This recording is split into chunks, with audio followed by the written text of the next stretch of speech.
Bienvenido, buenos días. Está receptando nuestra señal. Gracias, buenos días. Hay, Estoy justo en Teleamazonas hay, eh, antes de iniciar. Así ok. es que, bueno, buenos días. ¿Le parece ahí? ¿O Sí, le viro al... Francisco, ya, qué gusto enorme. No, ahí está bien, exacto. ya. Perfecto, y gracias. Sé que tiene una entrevista en los estudios Sí, de no se preocupe. Teleamazonas. Y muchísimas gracias por dispensarnos estos minutos. Vamos a tener que ir de plano. Le quería preguntar algo de la visita de Pedro Sánchez, pero entremos de plano entonces en lo que significa. Conocemos que AEDET había hecho un pronunciamiento previo en torno a la posición gremial sobre el veto, ¿no? Y se decantaba más bien por un veto total en torno al tema de la ley de comunicación. ¿Cómo recibieron ayer, luego de conocer ya la postura presidencial? Bienvenido, Francisco, es un gusto enorme. Buenos días. Muchísimas gracias, buenos días. En realidad que nosotros habíamos insistido por el momento político y las circunstancias que lamentablemente son votos los que se requieren para tal o cual decisión. Habíamos insistido al gobierno nacional en un veto total. Pero el día de ayer, en una reunión en la presidencia, previa a la firma de el veto parcial mixto que ha firmado el gobierno nacional y que firmó el señor presidente, tiene que ver con dos temas que uno podría hacer, yo diría, que ayuda a la lucha que normalmente los gremios llevamos frente a la libertad de expresión, en busca de esta para que se consolide y se consolide la democracia. Este veto parcial mixto tiene un bloque de articulado que iría a la Corte Constitucional. Eso está previsto en la ley, es un mecanismo que ya se ha usado, el propio gobierno del señor Lazo ya lo usó en el proyecto de ley tributaria, ¿no es cierto? Entonces mandó un proyecto hacia la aprobación o no de la Corte Constitucional, con lo cual se abren 30 días más de discusión del tema. Luego tenemos este otro paquete de artículos de la ley que es por conveniencia y eso significa que en definitiva hay un veto parcial con textos sustitutivos que van un poco acercando hacia los estándares internacionales. No es, como se suele decir, no es lo que habíamos pedido, pero tiene una racionalidad y una visión desde el punto de vista del señor presidente de la República y el gobierno. Creemos que ahora la parte más dura que contenía esta ley, son los 16 o 17 artículos que van a la Corte Constitucional. Este momento deberíamos entonces de esperar que la Corte en 30 días se pronuncie sobre la constitucionalidad de esos artículos.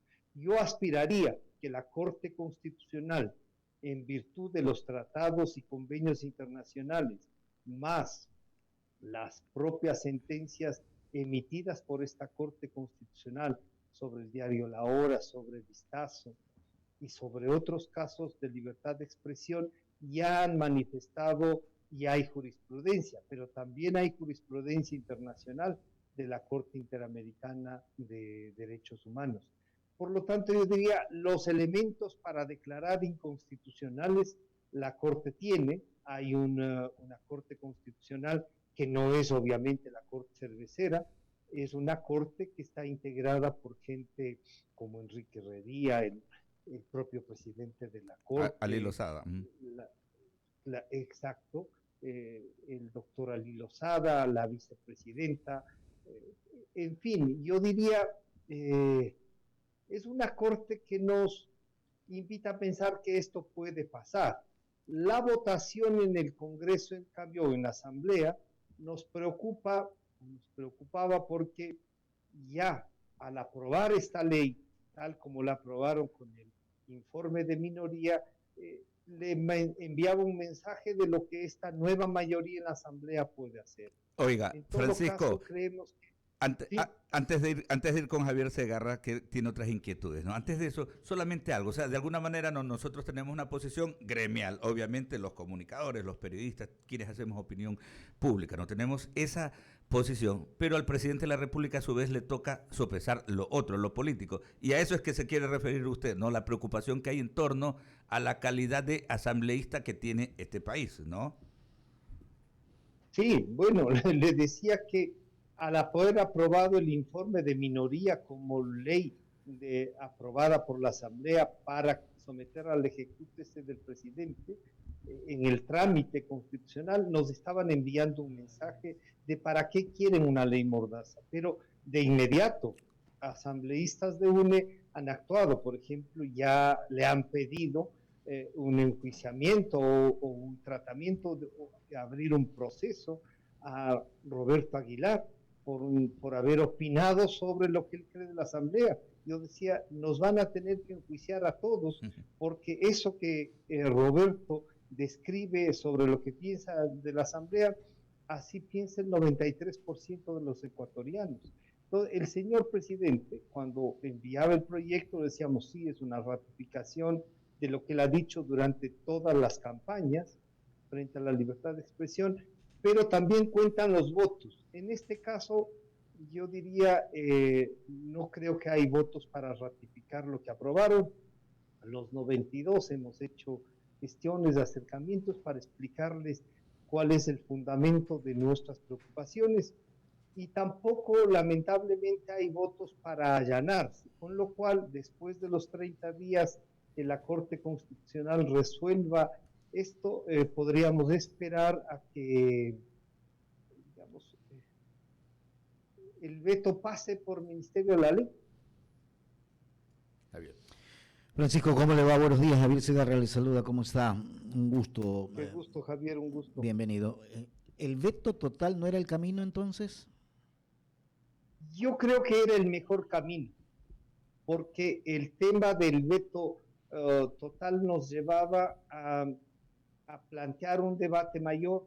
Las circunstancias políticas que actualmente vive el Ecuador no iban a ser las mismas en un año, o por lo menos eso aspiramos, que en un año esta confrontación, en donde habían puesto la ley de libertad de expresión como un sándwich en este tira y afloja de la Asamblea con el Ejecutivo y nosotros de por medio, sí, les hemos hecho conocer a los bloques legislativos que esta no es una ley de periodistas ni de medios, es una libertad de expresión, es la ley de libertad de expresión, y por lo tanto tiene que ver con todo, con la opinión que a veces incluso ellos mismos dan y emiten para informar sobre lo que están haciendo en su actividad política, ¿no? Claro, pero en todo caso, esta es una salida mixta, donde aspiramos que la Corte Constitucional, como les decía hace un momento, resuelva en derecho. Y si es que es en derecho, entonces vemos que el camino es viable. Es viable, pero igual hay que insistir en que la libertad de expresión es un derecho, y eso no lo podemos ocultar, y ni nada ni nadie nos podrá de alguna otra manera callar, porque o vivimos en un estado de derecho, o vivimos en un estado en que todo se quiere hacer a la maldita sea, y así tampoco funciona este país. Así es, Javier. A ver, si es que optamos por todos respetar el marco jurídico, respetar la ley, por lo tanto, hemos de acordar, así lo ha afirmado el Ecuador como Estado, no como grupo político, lo han reconocido las cortes internacionales, la Corte Constitucional nuestra, de que el derecho a la libre expresión, al circular del pensamiento, digamos, ¿cierto? Este libre pensar es un derecho humano, por lo tanto no se puede regular, no se puede sancionar, porque yo puedo pensar lo que sea, puedo estar equivocado, sí, pero también se quiere mezclar los temas, ¿no es cierto? El derecho a pensar, a opinar, frente al derecho a informar y a mantenerse informado, que no puede ser, como decía el artículo 17 de la ley aprobada por la Asamblea. El Estado garantiza ¿la verdad de quién? Entonces ya esa aberración de tener la verdad por el mero hecho de estar en un cargo o de elección popular o de designación porque alguien de elección le ha puesto ahí, eso no es correcto, eso va contra los estándares internacionales. Por eso es que nosotros apostamos hacia el veto total, además como un gran mensaje, ¿no? Pero en todo caso, el señor presidente ha, ha escuchado la mayor parte del pensamiento que tenemos. Ahora nos toca ver, tanto en la Corte como en la Asamblea, los votos. Sí, la verdad que es un veto mixto, como se lo conoce, ¿no? Porque ciertos artículos van a a la Corte Constitucional y otros tendrán, pues, que de alguna otra manera ser reformados. Verónica Landeta continúa con la entrevista a Francisco. Don Francisco Rocha, Gracias. ¿cómo está? Un buen día. Bueno, sí, tenemos la saludar. esperanza centrada en la Corte Constitucional, porque en la Asamblea usted ya sabe definitivamente cuáles son las posturas con respecto de la ley de comunicación. ¿Cómo nos garantizamos o cómo le garantiza, ¿no?, a esta sociedad una verdadera libertad de expresión? Recordemos que antes de que haya esa ley de comunicación rígida, que definitivamente pues lo tuvimos en la época de el exmandatario Rafael Correa, pues también había ciertas cosas que definitivamente no se ataban bien para o en favor del periodista. A veces era el dueño del medio el que tenía el control. ¿Cuál podría ser ese sistema que definitivamente nos dé ese ámbito de podernos expresar libremente y con responsabilidad? Que en eso sí le tomo la palabra al presidente Guillermo Lasso.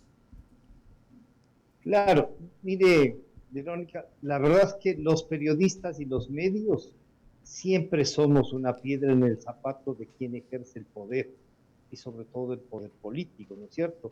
Hay también gente que ejerce poder económico, de otras actividades, que cree que puede además castigar al medio y a través del medio a los periodistas por investigaciones y pueden quitar publicidad, qué sé yo. Hay varios mecanismos de generar censura y eso es lo que hay que luchar. En este momento lo que estamos haciendo, diría yo, es buscar un estamento que sea para, no solo por la seguridad de los periodistas, claro, sino para que ese ejercicio, y este estamento estaría dado en un Consejo de Seguridad de Periodistas, que tiene que ver con su propio ejercicio profesional, cuanto con la seguridad que en este momento está más que vulnerada, y usted recuerda el 19, usted recuerda junio, los 18 días del paro. Hay sectores políticos que creen que hay que convertir a los periodistas no en los que llevamos la información, sino en la noticia, y generan violencia y ataques a periodistas y a medios para ellos transformarse en noticias y hacernos también partícipes de algo que políticamente no nos corresponde. Nosotros llevamos lo que cada uno de los actores hace para que la sociedad resuelva en su debate y en su accionar. Claro, porque lo parcial, por lo que se puede observar, podría traer más ambigüedad. Y aquí estamos debatiendo en el tema de cómo definitivamente controlar las palabras o los criterios que genere un periodista, pero tampoco estamos viendo el otro esquema que también deberíamos demandar quienes hacemos periodismo, y es que hoy estamos enfrentados a otra situación bastante compleja, que es también todo lo que tiene que ver con la inseguridad, con las organizaciones narcodelictivas, que usted ya sabe lo que sucede en México y en otros países, y bueno, ¿y quién nos está dando un marco en ese sentido? O sea, estamos solamente viendo es este tema, ¿no? Este tema de que, como usted mismo dice, pues quienes ejercen el poder, definitivamente pues tengamos una mesura o palabras bien encaminadas en ese sentido. Sí, bueno, es indispensable que tengamos no solo una forma, y los medios tenemos que trabajar en eso, una forma de alerta temprana a los problemas que pueden tener cada uno de los periodistas. La pandemia, la ley de comunicación nos ha achicado tanto a los medios, pero hay mucha gente además que cree que una red social es un medio de comunicación. No, una red social es un mecanismo de tecnología que le permite al ciudadano hacer. No todo aquel que tiene un teléfono y graba se convierte en un comunicador social, porque ahí no hay responsabilidad, no se hace contexto. Y entonces podemos nosotros avanzar y buscar un mecanismo que nos permita, no solo por la seguridad, como hemos dicho, sino además para garantizarnos frente a los otros actores que hacemos comunicación. Verónica, y me tengo que ir. Sí, ya. Sí, justamente estábamos eso. Y queremos agradecerle la deferencia, Francisco. Un abrazo desde Guayaquil. Gracias por estos conceptos. Un abrazo. Y por supuesto, pues mucho éxito el día de hoy. 7:18, Francisco Rocha. Estamos conversando entonces. Muchas gracias. Seguro Gracias. que Muy sí. amable.